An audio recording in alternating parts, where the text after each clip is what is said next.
நண்பர்கள் அனைவருக்கும் அன்பார்ந்த வணக்கங்க. இன்றைய பதிவில் ஜெர்சியில் ஒரு கன்று மாடுங்க, அதுவும் கிடாரி கன்று மாடுங்க. கன்று போட்டு 5 நாட்கள் பக்கம் ஆகுதுங்க.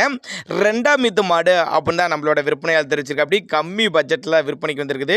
மாடும் கன்று நல்லா தெளிவாக இருக்குதுங்க. இந்த மாடும் கன்று எந்த ஊர்லேருந்து விற்பனைக்கு வந்திருக்குது, இதனுடைய கறவை திறன் எவ்வளோ, விலை நிலவரம் எல்லாமே தெளிவாக பார்க்கலாம் வாங்க. ஜெர்சி டைப் மாடு தான்.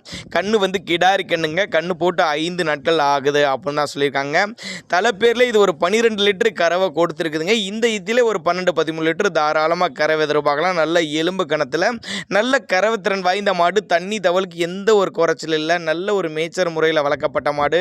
நல்ல காம்புலாம் ஒவ்வொரு காம்பு 1/2 அடி இடைவெளியில் நல்லா அருமையாக இருக்கிறதுக்கு கறக்கிறதுக்கு நல்லா கம்ஃபர்டபுளாக இருக்கும். காம்பெல்லாம் நல்லா பூக்காம்போ அப்படின்னா நம்மளோட விற்பனையால் தெரிஞ்சுக்க. அப்படி மாடும் கன்று விற்பனைக்கு வந்திருக்கிட்டோம்னு பார்த்தீங்கன்னா விழுப்புரம் மாவட்டத்திலேருந்து விற்பனைக்கு வந்திருக்குது. விழுப்புரத்தில் இருந்தாலும் தமிழ்நாடு பூரா டிரான்ஸ்போர்ட் வசதி உண்டு. நேரில் போய் பார்த்து செக் பண்ணி எடுத்துக்கலாம். இல்லை கான்டாக்ட் பண்ணி எனக்கு டிரான்ஸ்போர்ட் பண்ணி கொடுக்க சொன்னாலும் நம்ம பண்ணி கொடுத்துடலாம் சொல்லியிருக்காங்க. ஒரு 12 லிட்டரு கறவை கிடாரி கன்று மாடு. நல்லா தெளிவான மாடு. எல்லா கிளைமேட் அடாப்ட் பண்ணிக்கும். டிரான்ஸ்போர்ட் வசதி உண்டு. தாராளமாக அவரோட கான்டாக்ட் நம்பர் நீங்கள் கான்டாக்ட் பண்ணலாமே. சூப்பர் மாடுங்க. நல்ல அருமையான மாடு. நல்ல எலும்பு கணத்தில் நல்ல மாடு செட்டோடு இருக்குது. எல்லா கிளைமேட் அடாப்ட் பண்ணிக்கும். தண்ணி தவளுக்கு எந்த ஒரு குறைச்சல் இல்லை. ஆண் பெண் யார் வேணாலும் படிக்கலாம்னு சொல்லியிருக்காங்க. 6 பல்லுன்னு தான் சொல்லியிருக்காங்க. கிடாரி கன்று மாடு. தேவைப்படும் நபர்கள் தாராளமாக கான்டாக்ட் பண்ணுங்கள்.